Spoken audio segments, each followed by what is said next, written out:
नमस्कार दोस्तों। आज मैं आप लोगों के लिए विजय कृष्ण ठाकुर जी की एक बहुत ही सुंदर रचना दूसरी औरत लेकर आई हूँ।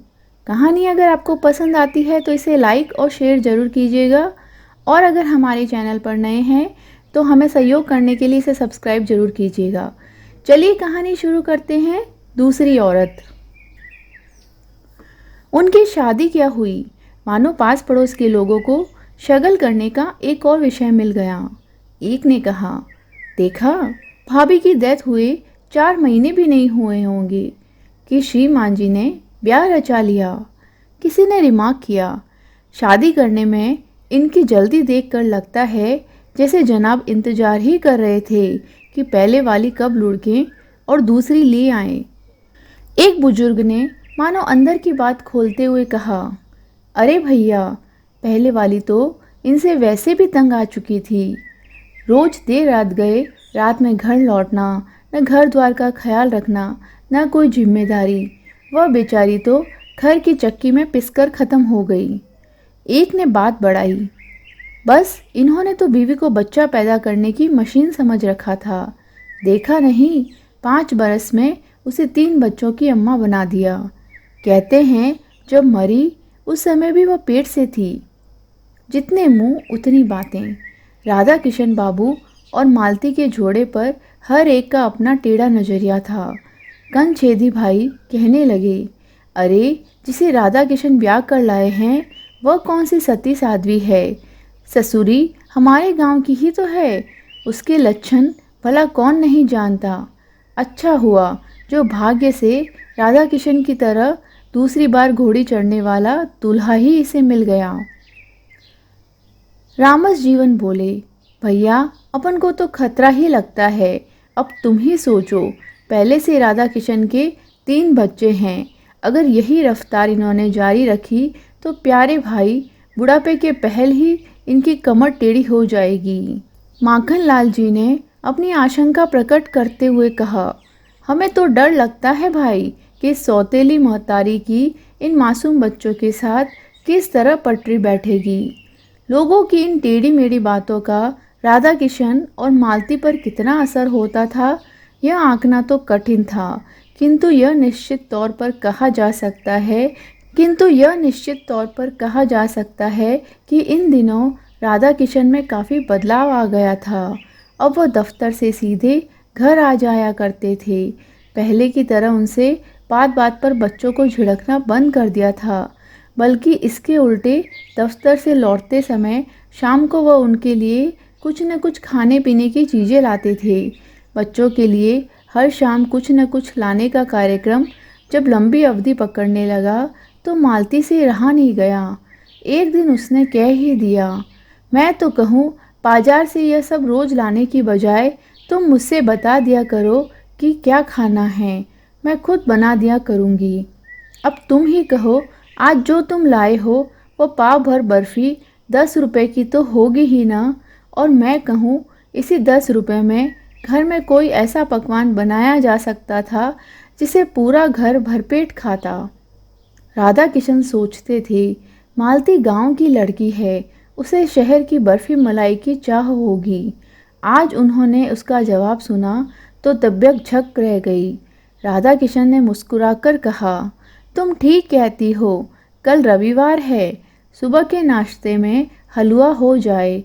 बहुत दिनों से बच्चों ने भी नहीं खाया है, सो हम सब कल डट कर चखेंगे। हलवे की बात सुनकर बच्चों की भी जीभ में पानी आ गया। टिंकू बोला, नई मम्मी से हमारी मम्मी जैसा हलवा भला कैसे बनेगा। मालती ने नटखट टिंकू को अपने पास खींचते हुए कहा, बेटे, नई मम्मी पुरानी मम्मी सब एक जैसा हलवा बनाती है। घी, शक्कर और सूजी मिलाओ, बस टिंकू का हलवा तैयार है ना। मालती ने आकर घर को इस तरह संभाला था कि बच्चों को उसने यह महसूस ही नहीं होने दिया कि उनके ऊपर से कभी मातृत्व का साया उठा था। मालती माँ की पूरी ममता उन पर उड़ेल देती। बच्चों की देखभाल, घर का सारा कामकाज और उसके राधा किशन की ज़रूरतों का ध्यान रखते हुए वह सीमित आमदनी में गृहस्थी चला रही थी। उसने घर को कुछ इस तरह संभाला था कि ऐसा लगता ही नहीं था कि इस घर में साल भर पहले कोई तूफान गुजरा था। इस सब के बावजूद भी पास पड़ोस के लोगों की नज़र में वो माँ नहीं थी, वह सौतेली माँ थी। दबी जुबान से स्त्रियां कहा करती, यह सब तो 4 दिन के चौंचले हैं, अभी सौत के बच्चों को बेटा बेटा करती है, खुद का एक आध पैदा हो जाने दो, फिर देखना यह माया ममता दूर हो जाएगी, तुम देखना इन्हें कोई पूछेगा भी नहीं। मालती इन बातों को सुनकर टाल देती, आखिर किस किस का मुंह बंद करती, और फिर समय इसी तरह करता रहता। दिन से हफ्ते, हफ्तों से महीने, और महीने बढ़ते बढ़ते साल पर उतर गए। मालती की दिनचर्या बिना किसी बदलाव के वैसे ही चलती रही। बस एक ही बात थी जो अब लोगों को खटकती थी, और वह यह थी कि इन 10 वर्षों के बाद भी उसकी गोद हरी नहीं हो पाई थी। जब वह आई थी तब भी लोगों के ताने बाने थे। जब वह राधा किशन और बच्चों के साथ गृहस्थी में घुल गई तो सुनने को मिला कि उसका व्यवहार एक दिखावा है। जब इसके बच्चे होंगे तब यह इन बच्चों की दुर्दशा कर देगी, और अब जब उसके बच्चे नहीं हुए तो भी लोगों ने उसे नहीं बख्शा। उस दिन चमेली मौसी कहने लगी कि राधा किशन के भाग्य में यह जन्मजली बांझ ही लिखी थी।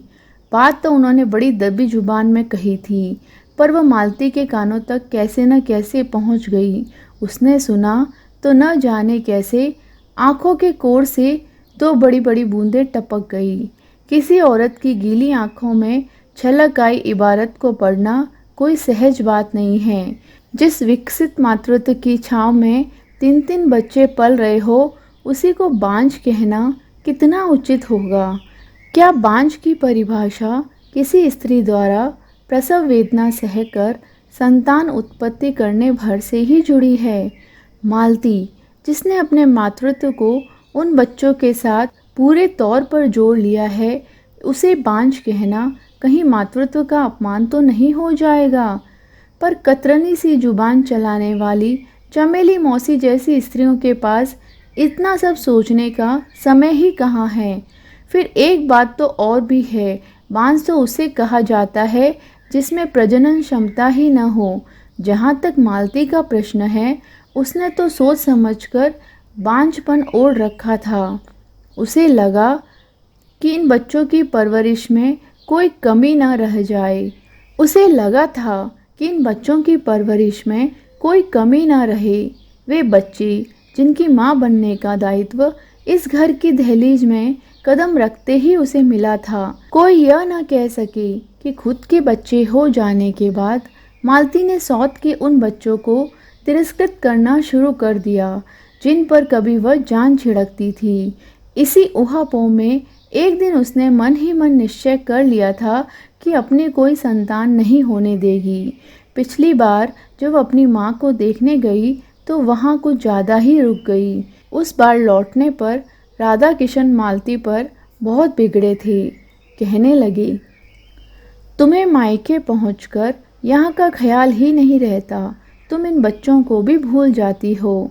और अपनी नम हो रही आँखों को छिपाते हुए मालती ने सकुचाते हुए बताया, इस बार बच्चों की ही खातिर मुझे देर हो गई, तुम भरोसा रखो जी, अब मैं सारा जीवन बच्चों की जिम्मेदारियां अच्छी तरह निभा सकूंगी।